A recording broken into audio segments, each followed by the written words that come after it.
BodyBreak with Hal Johnson and Joanne McLeod.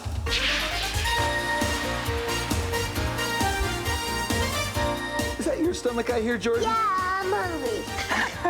Well, today we're going to have a low-fat pork teriyaki stir fry.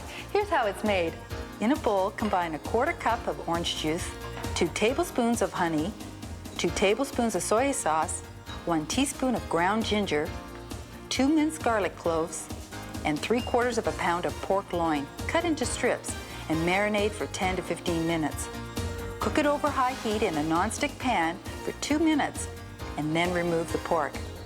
Because pork is now so lean, you need to avoid overcooking and drying it out. In fact, pork tenderloin has the same fat content as skinless chicken breast and is just as versatile.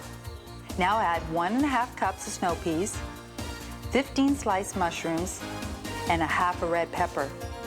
Stir for 2 to 3 minutes, then add the pork strips, 1 cup of bean sprouts, 2 teaspoons of cornstarch, which was mixed with 1 teaspoon of water, and stir fry for 1 minute. And it tastes good with rice. If you'd like a copy of this recipe, write to us at BodyBreak or fax your name and address to 905-890-8421. Until next time, keep fit and have fun. BodyBreak. Thanks for watching this video. And don't forget to hit the like button and subscribe to the BodyBreak channel for more awesome videos. Until next time, keep fit and have fun.